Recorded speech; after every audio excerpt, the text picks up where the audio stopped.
into these poor laning matchups, and in spite of everything, it was more on Anarchy not getting any pressure down onto Coco than Ambition creating the pressure. As you mentioned, Ambition awkwardly a little bit more of a hindrance than really a helper towards Coco getting it together. So gets another shot. Will he be able to cement a position in this team, or will we just see the Ambition trick revolving door until the gauntlet starts?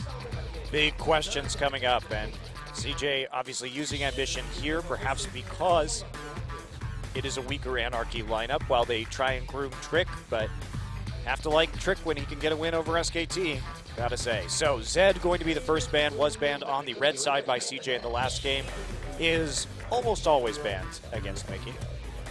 Games like the last game really make me sad about the shift in meta, Monte Cristo. You know, I definitely like an Anarchy on other days to really turn from another game, you know, the get in there, everyone get in here kind of team. They're very good at playing around Mickey. They're really good at committing. You know, they're the grim patrons of League of Legends right there. Just everybody piling into the mid lane. Yep, and that deck's pretty strong in Hearthstone. And at the start of the season against teams like Najin, they were able to blow away opposition. But is the meta in a place like that when you have Mickey playing a champion like Victor, who that's just not what he does? Well, he does play the TF, though, and that is going to be banned this time on the blue side by CJ. What else does he play, Monte Cristo? I got one more ban left. I got the Ahri. Just take out the Ahri. Just get it out of there. Everyone get out of there when it comes to Mickey's picks. Yeah, CJ. Well, they could ban the Ezreal, too, but frankly, Mickey's Runeglaive Ezreal. Yasuo. Okay, so they want to pick Runeglaive Ez again, is what this says to me. Because we know that Anarchy, when they see an early Ezreal, when they played SK Telecom, they responded with a Yasuo. Mickey very confident in his abilities, has a million games played on Yasuo and solo queue. So this says to me, hey, we want that Ezreal one more time. Speaking of one more time, finally Madlife gets the respect ban onto Braum. Awkwardly, as you mentioned, it leaves Ezreal open. The question is, do CJ feel pressured to first pick it? Because Mickey, he played the AB Ezreal, he's a skilled player. You could see that being a pick for him, but it's, again, not one of the champions that gets in there. It's not a champion that Anarchy can really play against or necessarily show any aptitude in playing with. That's true. And I think the Kog'Maw is better because guess what's open this game? Azir. And Mickey, not an Azir player, so you'd have to think that maybe they're just going to give the Runeglaive Ez to Anarchy and play better around it. We know that Coco and Azir can really do a lot in the mid lane against that low wave clear and poke him out early. So Kog seems to make more sense. They're going to get one or the other. Does feel like CJ have taken on, you know, an image much like SKT in the past, where they have a soul carry in the mid lane that really draws a lot of pressure. He's the person you need to shut down, and that usually opens up space, awkwardly space for space to carry, or space to do damage, or to pick up a high damage champion like Kog'Maw and skip past the relative lack of backline threat in the current meta. So happy to just go with the Kog'Maw. I believe they're 100% win rate or near that with the Kog'Maw. It's just been a power pick across the meta, and when you're drawing bans to other roles like support, it opens it up as a first pick. Yeah, when the Kalista and the Ryze are still necessary bans here on the red side, according to most Korean teams. Echo, the early pick for Lyra. Bit interesting. We've seen Lyra do some more damage-oriented builds like Runeglaive Echo into full tank for some earlier pressure in the mid game. Does suggest the likes of a Maokai in top lane. Of course, if you have any semblance of targeted CC, suddenly the parallel convergence just becomes one of the strongest ganking tools in the game. So smart to pick up the Shen in this situation. They could have gone for the Maokai to deny any backline threat onto the Kog'Maw, but of course the Shen shield will do similar work in countering that in team fights. And you don't feel like there's a lot of kill pressure onto a Shen with the magic resist per level, just with how Shy has been playing. Even though you have excellent gank pressure, taking down a Shen, never a guarantee. No, it is not. And will it actually be a Rumble? That would be a bit of a surprise. That would cut down on a lot of possible gank pressure here. Okay, Jinx is locked in. So Rumble and Jinx going for a lot of AoE to set up the Jinx so far. I wonder how they are going to round this out. Victor would obviously be very good here. Have a lot of zone control with parallel convergence of the gravity field. CJ have been kiting back so expertly that Anarchy have at least for once put out the gauntlet and said, all right, now we're going to have a really high damage backline that you need to respect. How will CJ deal with that? We're seeing the mousing over of very similar portraits actually between the Bard and the Blitzcrank. Circle eyes. Glowing circle eyes. Do you just battle in terms of backline hyper carry threats, or do you go for Zim engage? With Alistar up, and this is Mad Life we're talking about, that could loom as the pick for support. I think Alistar definitely the best here, has more flexibility in terms of both engage and disengage, which they might need if they go for an Ezreal and a Kog'Maw together in the backside. In addition to that Shen shield, so that would be very powerful engage. Alistar combo straight into a Shen taunt, and that's what it's going to be. So Runeglaive Ezreal once again for CJ Entus. Now, is Victor going to be the answer? I don't think Victor is the answer, but they're going to mouse over and they consider their options. I don't think Victor is the answer for Anarchy. Do they go for the Ahri here, try and land the charm? And that's what they're going to do. Ahri is not banned. Ahri is locked in for Anarchy. So returning to a comfort pick when the match is on the line. Suddenly a lot of magic damage on the side, but the only physical damage dealer puts out a lot of damn damage, and that's Jinx. So this is actually a pretty decent comp coming through now. My only worry, not a lot of options when it comes to ganks for this Jungle Echo, and Jungle Echoes have really struggled to get going in Champions. And even if Lyra builds damage, it's just the lockdown may not be there unless that charm lands. That's about, or a hook, that's about what he's got going for them, but those are not so reliable for actually landing a parallel convergence because your target is moving in both of those abilities, so not a lockdown to really easily get that. CJ has some just comfort picks across the board. You have the Rek'Sai. Coco did very well in the Runeglaive Ezreal, held his own in the mid lane, and space on Kog'Maw, Bad Life on Alistar, Shy on Shen. About as standard as it could be right now for CJ. Sad we didn't get to see the Azir today, honestly. Would have liked to have seen. I always like to see Coco play that Azir. You worry that if the hyper carries get going again, Monte Cristo, especially if Lyra builds some damage, no tankiness to speak of at all on this Rebels Anarchy lineup. And the deletion from that True Shot Barrage was close. There was 70-80% chunking. Maybe it's 100% chunking this time. All right, well, we'll see if Coco can reprise his role in Game 1 and carry CJ to a win right now.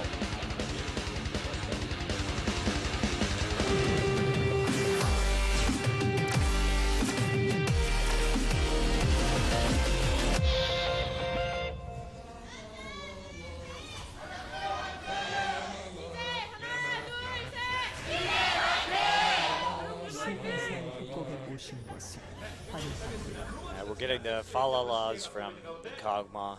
There's the Sona to really deck the halls completely out. Christmas in July, you know. Hey, I'm feeling seasonal, and honestly, there's a lot to celebrate for CJ recently, so don't mind a bit of singing. Consistent trend for them has not to pick up clean wins. They always drop it down. In fact, we saw some sloppy team fighting from them in the previous game. They only managed to pick up a 2-1 win over Spencer. Okay, with the asterisk of some subs. It'd mean a lot for them and their momentum as they push towards the finals. If they could pick up a clean 2-0 win, given that they've effectively dropped a game by showing up late to the studio today. Yeah, that penalty point is just so huge, and it's going to be really sad if one of these teams actually has a difference in the standings. For those of you who don't know, the playoffs here are not bracketed, which means that SK Telecom is already seeded as the regular season winner, as #1 into the grand final. And for every position you drop down in the top 5 teams, you have to play one more best of 5 to try and make it to the final. So it really does get a lot harder. And by the way, guys, those lead-up best of 5s, all 3 of them, take place in a single week. So you have to win, if you're 4th or 5th, 3 best of 5s to make it to the final in a week. That is so hard to do. That's effectively 4 best of 5s against teams that have been trading wins all season. These teams are all clumped up because some of them beat each other, but there's no consistent second-place team, especially with Ku really flattering to deceive and slightly falling away in the last couple of weeks. Yeah, that's definitely true. If you had to kind of point to one, it'd probably be CJ or KT, actually, in the second round robin here. They both have had a bit more success. Now, Shy is going to get slapped around. It's a blue buff. Interesting. Yeah, gave him the blue. I mean, both of them are manaless champions. It allows more Vorpal Blades in the early game. It's theoretically more sustain and harass. Snowfall's doing a great harassment job himself, but can't get too much done, of course. I am surprised about that blue buff. One wonders if that was possibly accidental, but perhaps Shy will be able to use that cooldown reduction for some nice effect in terms of his sustain and his ability to farm underneath the turret. We'll just recall right now and TP into the top side. All right, so Anarchy. they're against the same Runglaive Ezreal. They're against a lot of similar factors in terms of the jungle pressure. Okay, it's not the same champion, but Rek'Sai right up there with Gragas in similarity. Can they make the Ahri duo work with Lyra in the jungle on this Echo? That's what they have to. They have to pressure Coco because, I mean, we just blurted out all sorts of statistics about how much damage Coco was able to pull out free farm.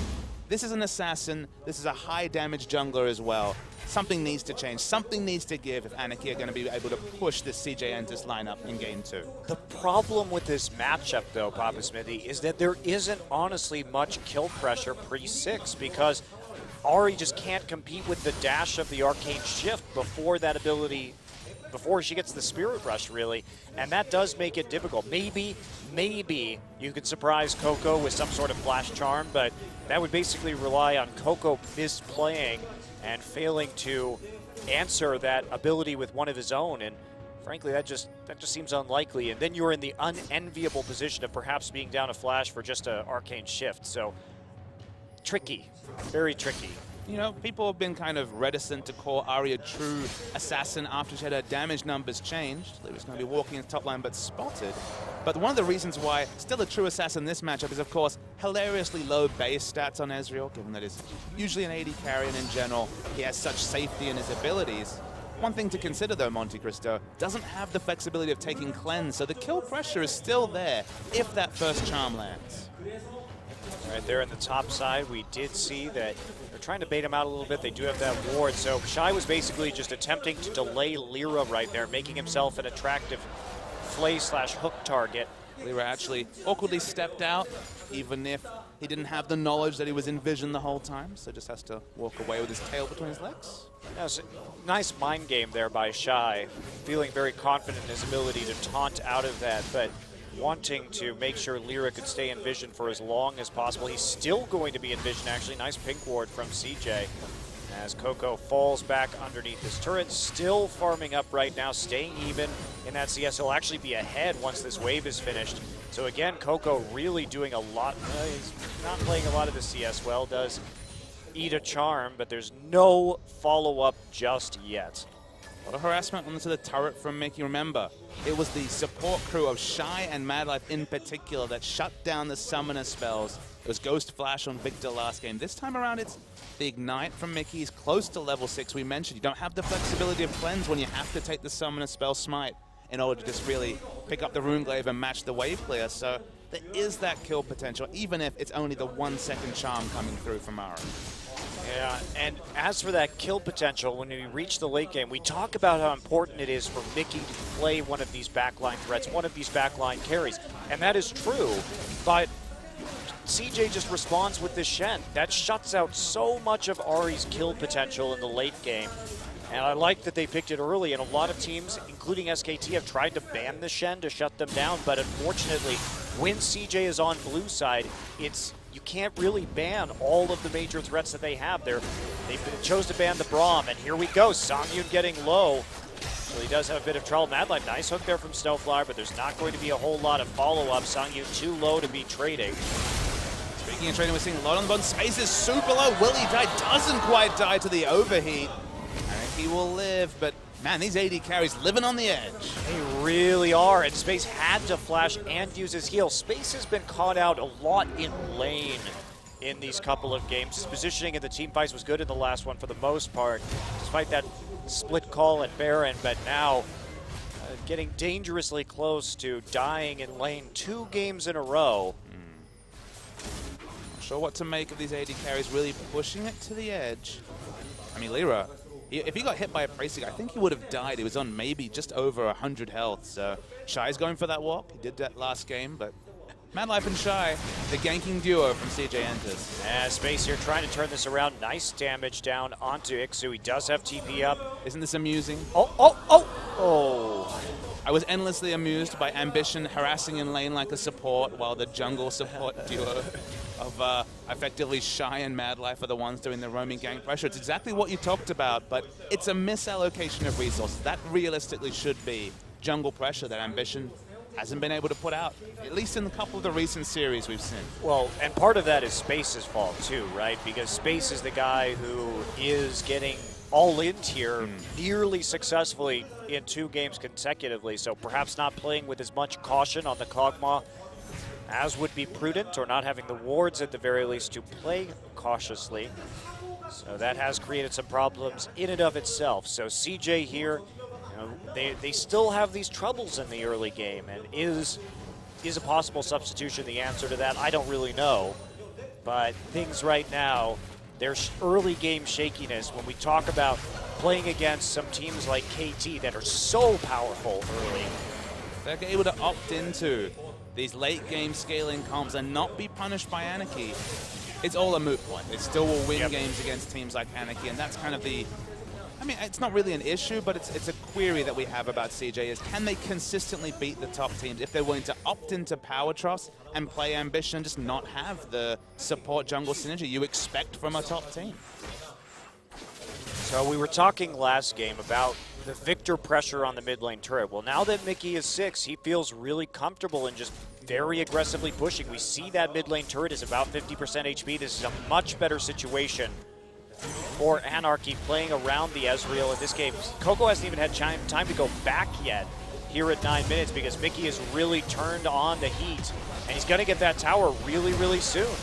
It's on Anarchy to make a lot happen in the mid game. They've got the equalizer, always been central to Dragon control in most comps, has been picking up the Rumble. Remember, the big strategic issue, who's stopping the split push in the late game? Because certainly not Rumble, doesn't have an interrupt in the Stand United. If Mickey gets going, if he picks up a couple of kills, maybe he can be the split pushing threat, but even that presents its own kind of bag of worms when it comes to really counterplay for CJ to be able to put out. So Anarchy need to get it going, and they need to get it going soon.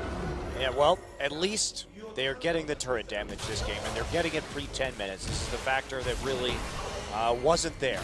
Now, can they open it up? Can Mickey start to make plays on the side lanes with this Ahri, start to dive some towers if he can open up the mid? We're going to be looking at that in the next few minutes. Finally, though, Coco gets a chance to go back, and that is huge because he gets the Runeglaive and the Trailblazer, which vastly increases his wave clear. But both he and Mickey had very late recalls, but Mickey has been keeping him there. He's been pinning him there, and that is actually very well played by Mickey, understanding that the longer they were both without items, it was much more in his favor. He was smart using his mana, so just never was forced to go back and was able to chip down the turret to, what, 30% health really at good. Maximum? Suddenly, though, it becomes very difficult to finish it off. So what I want to see from Lyra, rotate around mid lane, just put in the inherent pressure of 2 or 3 members from Anarchy being in mid, and take that turret just to ensure there's no flashbacks needed to just the free-farmed Coco of last game. So now, are we going to see the Dragon going through? Nice little scan there. We'll find 2 of CJ's wards. Ambition, Raptor buff popped, but not going to be able to take anything out really with that. Lots of nice wards inside and around the red buff from Anarchy on CJ. So now they're starting to roam as a unit. They really want this mid tower down. Coco has to fall back, just goes for the Wolves right there, uses his smite to get it. A lot of the little adjustments from the pick and ban phase will pay in the late game. For example, the Hecarim versus Shen at least had the interrupt. Rumble doesn't have it, but of course you don't have the luxury of picking up the Barmy's Cinder. You have to go for the magic resist. So a lot's working for Anarchy, that right now at 11 minutes they have a huge power advantage.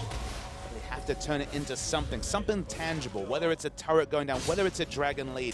They cannot leave it where it is because it's still the same inevitability about team fights at 35 minutes. Yeah, and as you're saying about that cowl on the Shen, look at the damage onto the top lane turret.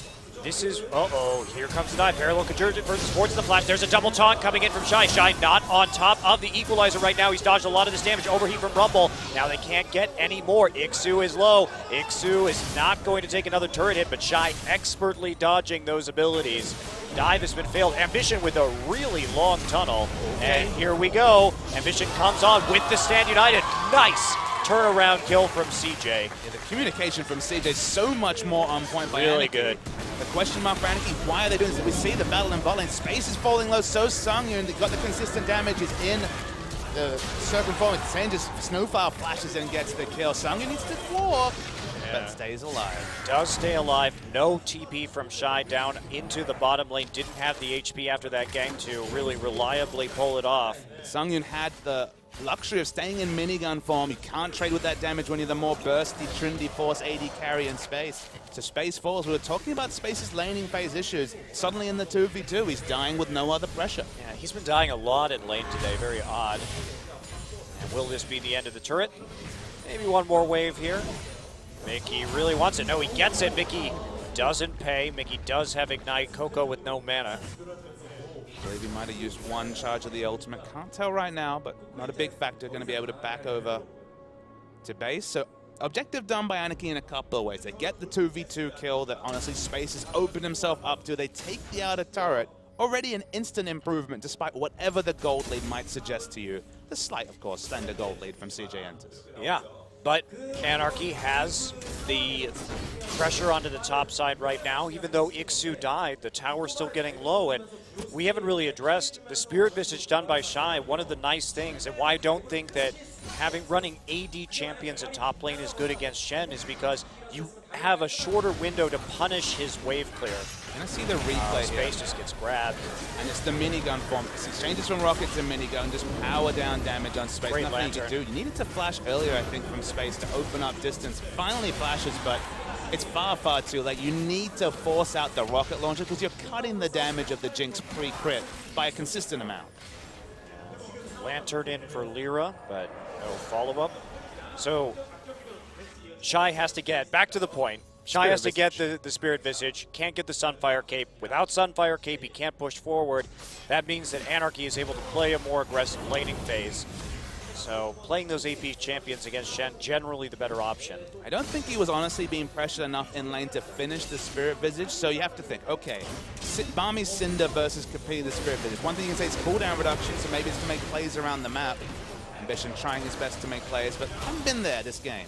Well, they know that the Ahri can make it down there really fast right now, so they can't overcommit to some of these ganks, especially with Lyra right there. And there you go, nice steal by Coco onto the Scuttle Crab, getting him a little bit of extra gold in his pocket and some nice vision.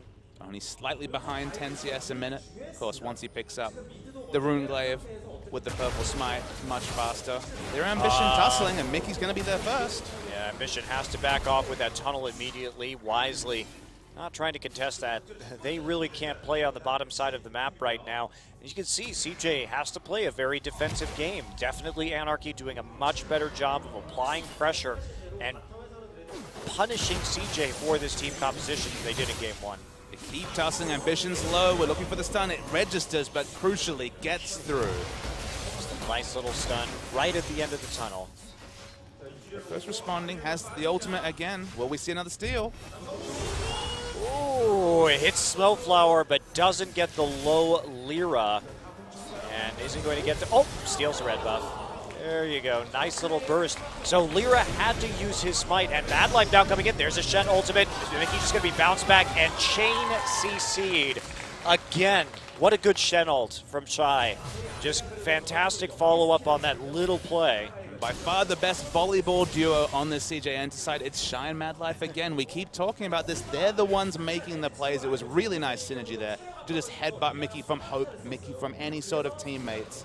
And now they get some pressure, and now CJ looking to pick up their first objective of the game. Well, it was just such smooth crowd control. Mickey didn't have time to Spirit Rush, didn't even have time to flash. You get the pull, you get the headbutt, and then you have this Shen taunting you with sufficient damage to take you out. So pretty difficult execution on something like an Ahri, but they make it work.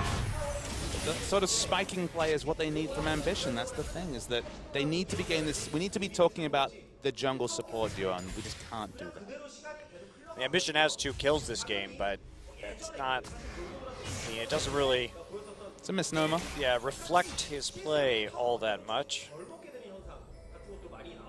Anarchy have good early power spikes. Leandri's Torment, buffed on patch 5.13. Happy to poach that early. And okay, Shy has picked up the resist, so he's at least going to be able to deal with the damage in lane, but he's not doing much apart from having cooldown reduction. That's the only thing that finishing the Spirit Visage got him was a little bit more a better laning phase in terms of just being able to stay sustained, but realistically, the 10% CDR, he wants to keep making plays around the map, especially now that he's hit level 11. Yeah, big moment for him. Can he use this next Stand United to do even more? He has Stand United and teleport in what, 35, 40 seconds? It's absolutely ridiculous the way you can play. I mean, he already has the global advantage. Ixu going to be able to take down this tower. Shy decides he's not going to fight it out, just wants to get back. Doesn't have any wards in his own jungle right now, making things a bit dicey.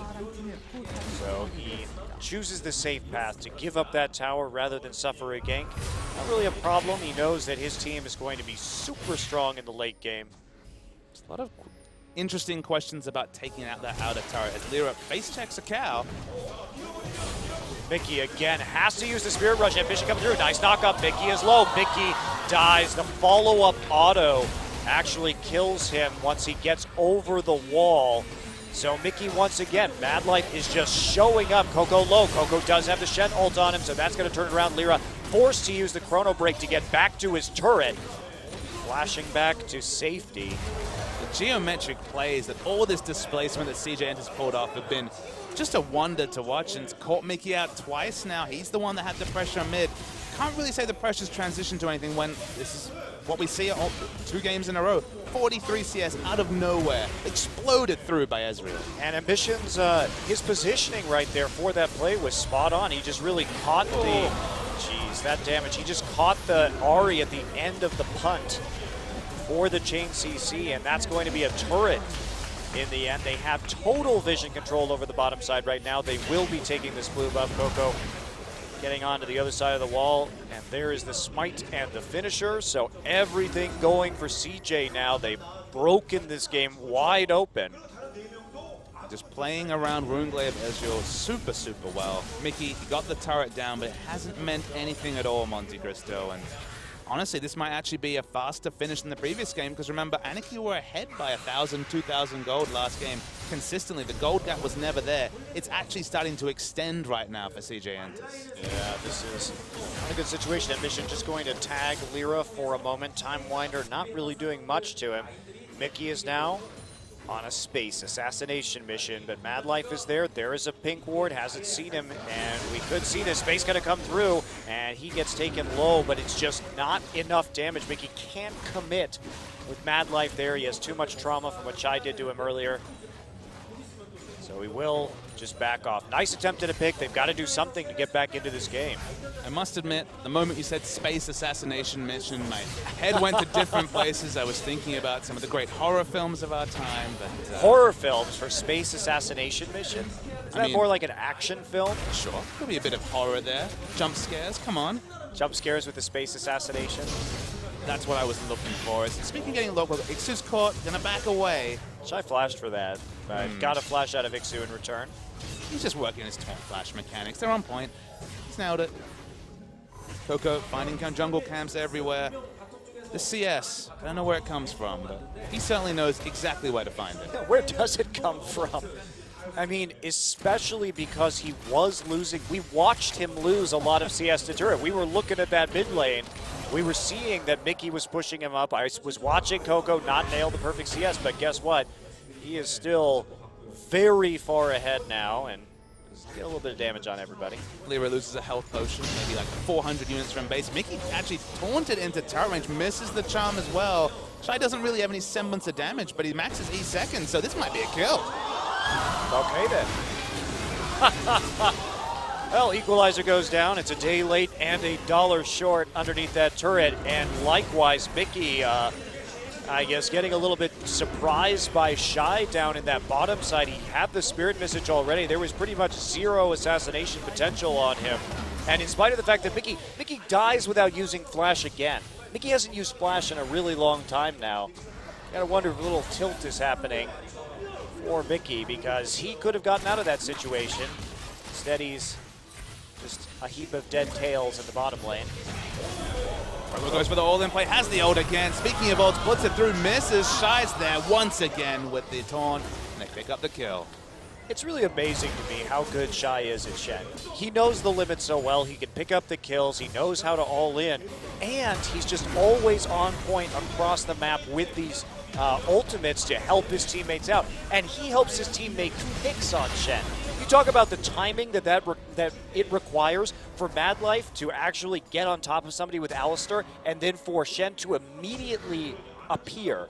That is some really impressive synergy and coordination play. Those big anachronisms where, look, not a bad teleport play. Coco's going for a kill assassination mission of himself, not in space, and he's definitely going to die. Well, Snowflower, that was hilarious. Was it worth? Probably. You will pay for that.